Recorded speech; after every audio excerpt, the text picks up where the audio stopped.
what percentage of that bucket is accurate, do you think? I will say, oof.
How are you?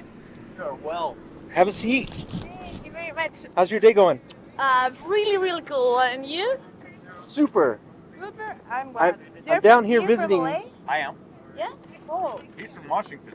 Yeah, I'm down here visiting our friends, and so I'm enjoying the weather because when I left where I live, it was 33 and raining, which I'm pretty much tired of that. Okay, so how long have you enjoy been the here? sun. For 2 days. 2 days? Yes, Okay. I arrived on Thursday. Thursday? Yeah. Okay. And where are you from? I'm from Chile. Chile. Yes. Amazing. Yeah. I would like to go to Patagonia.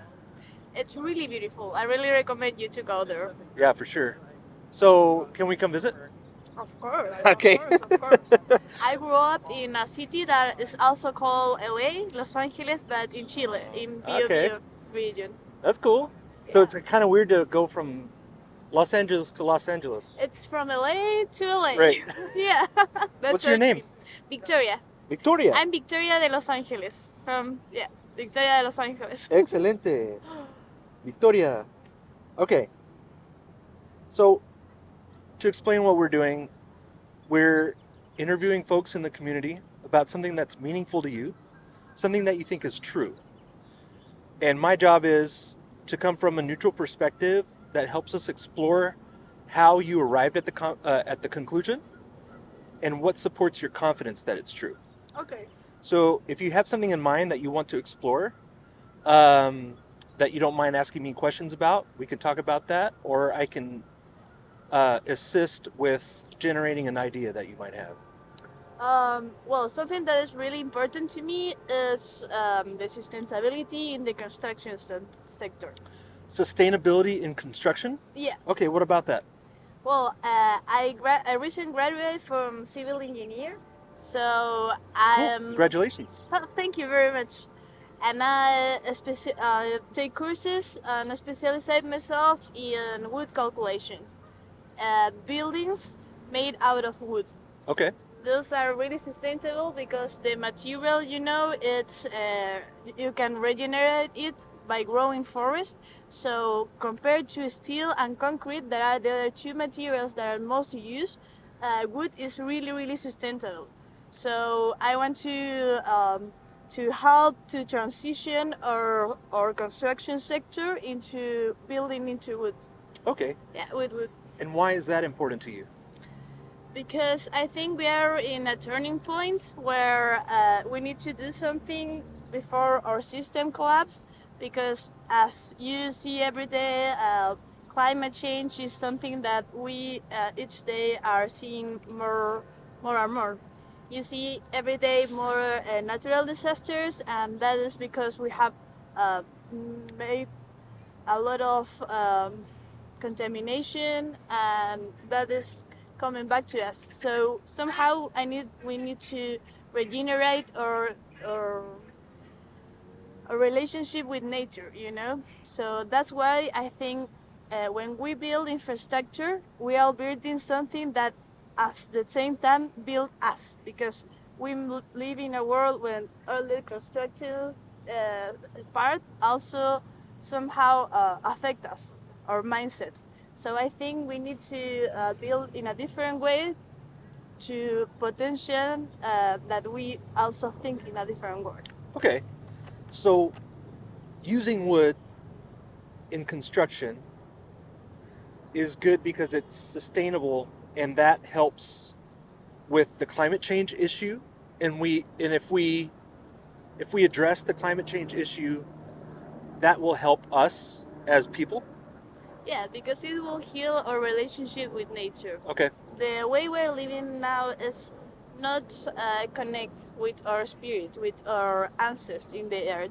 So there are a theory that comes from James Lovelock, that is the Gaia theory, that says that our planet is a living organism. So somehow, if we know like Mother Nature and stuff, we're hurting nature, and that's why nature is also hurting us. So we need to build things in a different way. And why is the building stuff and the infrastructure so important? Because that is the base where we all are moving around. So it could be buildings made of wood, but also other natural materials. So there's something that it's called a nature design based. So you use nature as an example to build stuff, to build like this somehow alive materials that are not just dead as concrete, but that could grow as wood. Okay. You said something about the planet being a living organism. Can I ask about that? Yeah, of course. Okay. Living organism. Has it always been a living organism? Well, there is a theory about Humberto Maturana, that is a Chilean scientist, that says that living organisms do things as autopoiesis. And autopoiesis is a theory that um, to be a living organism, you must auto-regulate yourself. So that is one thing that we can observe in the planet Earth. Because if you see all the cycles about, I don't know, like hydrogen cycle or the nitrogenous cycle, you see that the Earth also regulates themselves. So you can see the same patterns that you observe like in individuals like humans in the earth if you analyze like the big system that connect them. Got it. Thank you for explaining that. So back to the wood sustainability thing. Is wood the best material? I think that to construct like infrastructure is the best material that we have available right now. Okay. So Okay. How how certain are you about that? I'm pretty sure because I worked in a wood innovation center back in Chile, and we are investigating things about this. And there is like big difference in the advantage that wood has in sustainable measures compared to the other main materials that are used in construction, that are concrete and steel. So compared to concrete and steel, wood is like our best option right now. What would have to happen for you to decide that wood is not the most sustainable material to be using in the infrastructure that you're speaking of? Well, I think we will need to find another material that has a lower cost, that it can be self-regenerative. I don't know, like regenerative itself, that can grow as well, and that must have also this you could say side effect benefits, as it is demonstrated. It was demonstrated that people who work or that study in wood buildings have benefit for their health, like Okay. mental health and stuff. So if we find a material that it's sustainable, that has no greenhouse gas emission associated, and that also benefits not just humans but the ecosystem itself, it could be a really nice choice. For Okay. example, mushrooms, that are also mycelium, and mushrooms are another good material that could be an alternative to wood. Or Okay. also it could be combined, and that will be even better. So it's possible that wood is not the most sustainable? Well, it depends on what is the definition of sustainable for you, but it is also. What is the definition you're using for sustainable? Well, the definition I like is one that we use in Catholic University back in Chile in the Institute for Sustainable Development.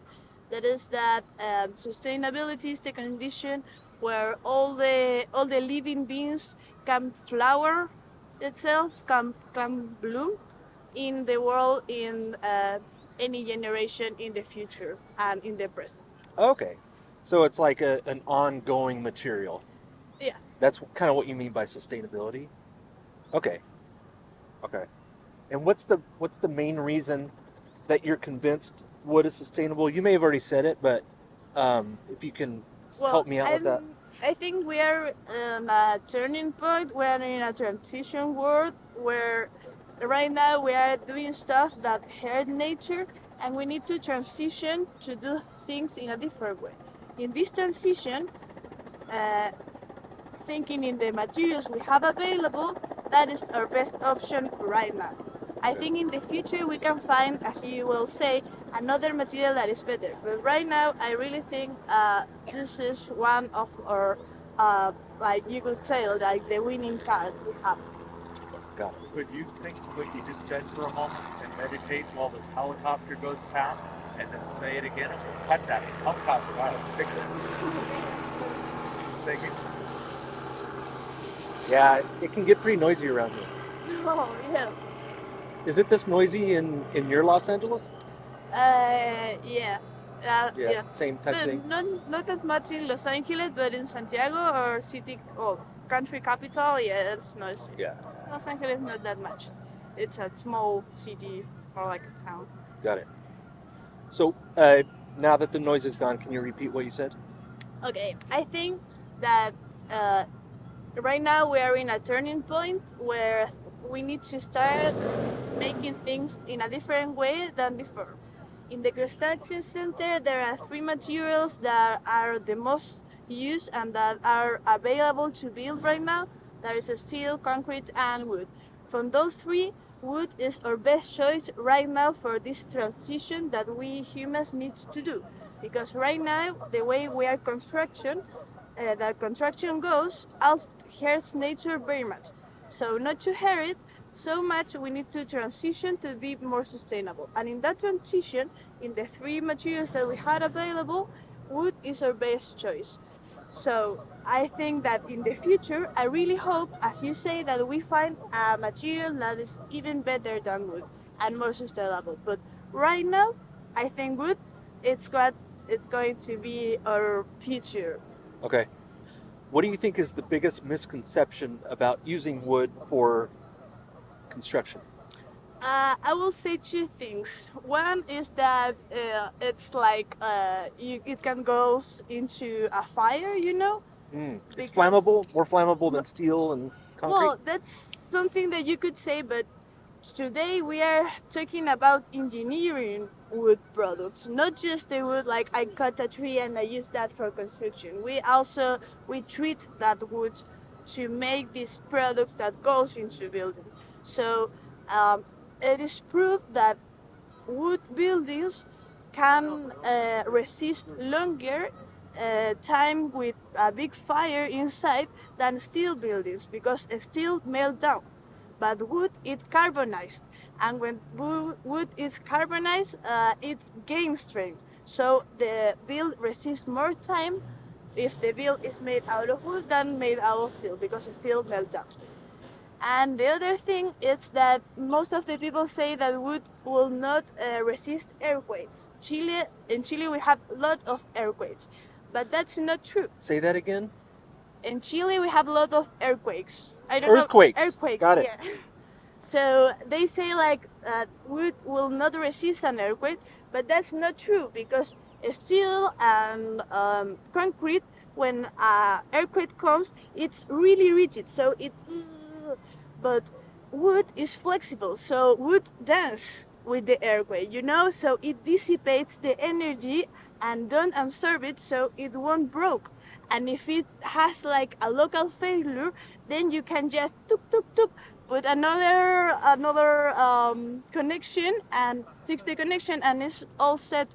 So wood dance with the earthquake. So there's two misconceptions that you can think of, and one is that most people think that wooden structures are more flammable and less resistance to earthquakes. Yes. What is the best argument against using wood for this kind of construction? I will say most of all is a cultural barrier, because for Sorry? a cultural limit. Cultural. Cultural. Okay. Yeah. Because Cultural inertia, preference for what's been yeah, done. Thank you. exactly, like the old paradigm, because we think about wood like a small cabin in the forest made of wood, but today there are 18 floor buildings made of wood. Even there are building right now and 25 floor building made just with wood. So there are technological solutions right now that are starting to gain attention in the world. So we need to transition that. So I think the most important barrier right now is the cultural. So people need to trust that this is a safe material. Yeah, I understand. I understand that you're convinced that wood is the most sustainable. I'm curious as to what the best argument is against that idea Well, that there's you've heard. Well, there's a lot of people that say how it will be sustainable to cut out forest, because you say, okay, forest, if you cut it out, it is not sustainable, and that's right. But, for example, in Chile, there are a lot of forests. We are a forestry country, but the most of these woods that comes from the forest now are used to produce paper, and paper has a lower cost. So we are gaining less money using this forest to produce paper.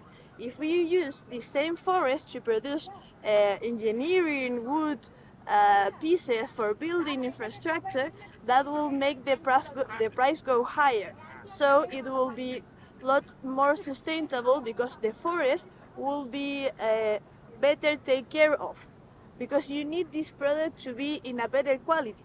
To produce paper, you don't need the forest to be so good. Like the trees, they can grow not so straight, not so with a lot of different arms, like. But to produce this engineered product, you need like a really, really healthy forest, and that's the main difference. And that's Okay. the thing. So you need to say, okay, it's not that we are going to cut new like forests in the Amazon. No, it's not that. It's that we are going to take care of the forest we already have, and use that product to gain more value. Okay. And I, that's I'd like to ask down in that same question. What applications are inappropriate for wood that would make a specific kind of construction not wood? Is that an argument against Yeah, wood? yeah. That some constructions? It could be, for example, foundations that go under the soil. Mostly they are not made out of wood, because wood doesn't get very good with the wet. it like deteriorates quicker, Yeah. more quickly. But if it's not, if you don't make these treatments that put it on it, but most of big buildings made of wood, they have a concrete foundation. So cooperation here is really important. We need to understand that in order to transition to a more sustainable world, we need to do things slower, and we need to mix materials and to use the best thing we can. So if steel is going to make that the foundations are better and last more time, it's better to use concrete for the foundations and wood in the main part of the building. So I think that's the key. I like your example way better than the one I had in mind. Please continue. We can wrap up. I just have maybe two questions, and I kind of want to just zoom out. Okay, perfect. These might sound like odd questions, but the first one is, of all of your conclusions that you hold about the world that we share, what percentage of those are you convinced are accurate? Wow, that's a difficult question. I think that, well, it depends. We are talking in a philosophical way or just like in a concrete and practical. We have Engineering question. Yeah, we have practical. Yeah. we have a bucket full of pieces of paper, and on each one of those pieces of paper is a conclusion that you think is accurate. What percentage of that bucket is accurate, do you think? I will say, oof. Well, I will tell a short story. Okay. In my university, I teach system thinking. Yes. I'm a college teacher. So system thinking, it's about how patterns produce emerging information that you cannot learn about analyzing elements. In systems, the relationship between elements generate new information that is the emerging information. And that is like everything, because that emerging information is what makes the system change all the time, and that's when you have dynamic systems. Mhm. So when you analyze where the information comes to do this system, the first thing you teach is that we think also that we have a lot of information that comes from a scientific proof. Mhm. And then you have this information that comes from in the other extreme for data that is just like funny histories that people tell, just histories that are invented by people. So you have these two extremes, and in the middle you have something that is causal inference. That causal inference is you say, okay, I have information here, I have information here, I see that they have a pattern together, so I made a conclusion about that. So when you teach that, then you say this is like if you say in medical stuff, the real information that has scientific proof, it's less than 10%. So nothing is really sure, like in a scientific matter. Most of all the things we have is just is causal inferences. So thinking is that I think we are in a really, really relative world, and we, as humans and as community, we somehow make the choice to believe in a common world and a common future. But Yeah. the truth itself, I think, is not really important, and it's not really true. I think it's not absolute. It changes with times, it changes with culture, but the essence of the moment is the only thing that matters. I appreciate that. And I'm going to put you on the spot for a second. Okay. Do you remember my question? Yeah. Can you repeat it back? How the percentage was of the accurate stuff, the true stuff That you hold. that I hold. Not that we all hold as a society, but your number. What is the percentage of the conclusion you hold that you think are accurate? Of myself, Yeah, you can give me a number to make that simple. Like 0 to 100 percentage. I will say 75%. 75? Yeah, 3/4.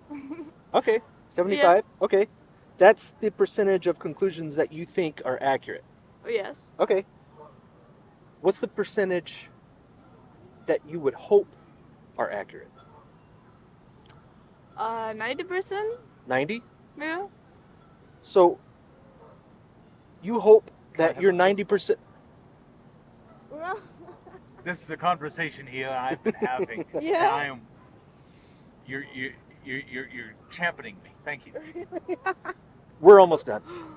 So So when you say that you would prefer 90% of your conclusions are accurate, are you saying that you hope that 10% are inaccurate? yes, Okay. that's true. You hope 10% of the conclusions you hold are inaccurate. Okay. Cool. You have any questions for me? What's your channel? Do you have a phone? Yeah, of course. No, I think I know. Yeah, I have. can scan this QR code and it'll take you right to my channel. Okay, I don't have internet, so I don't know. Oh, yes. Cool. Okay.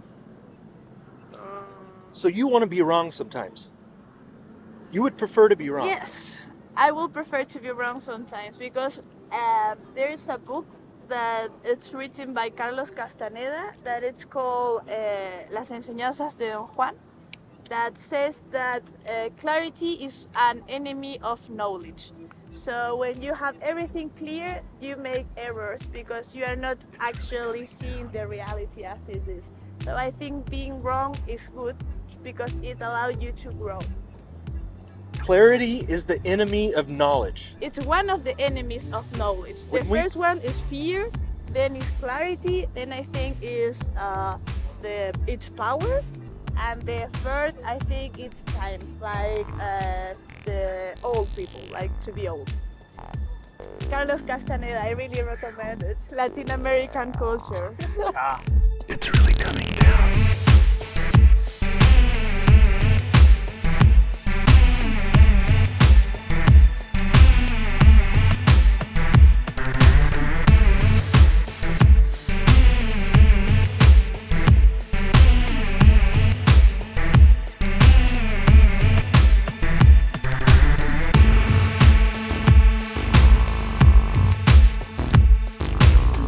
Do you have something in mind? Okay. I've read translation. I haven't read the original. Yeah. I don't speak, so it would be sitting there with a dictionary trying to translate better than the translator. It's really coming down. Well, you read Castaneda. In translation, Well, that's really cool. good enough.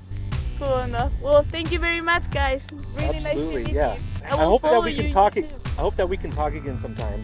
Yeah, do you Um, have like Instagram or something to Yeah, be does. connected? all of my links are on that- my YouTube channel. Okay. The about Yeah. section, I think. And I'm Dali. I'm juggling lessons. If anytime you're talking to him, he'll just hook us together. Cool, yeah, My yeah. channel is Juggling Lessons. If you imagine me throwing balls, JugglingLessons. Juggling Lessons, and that's also my email, jugglingLessons@gmail.com. Perfect. My name is Victoria de Los Angeles. So nice to meet you guys. Thank you. It's Thank funny you very because I much. used to live in a town called Victoria. Cool. Victoria, Texas. Really? Yeah.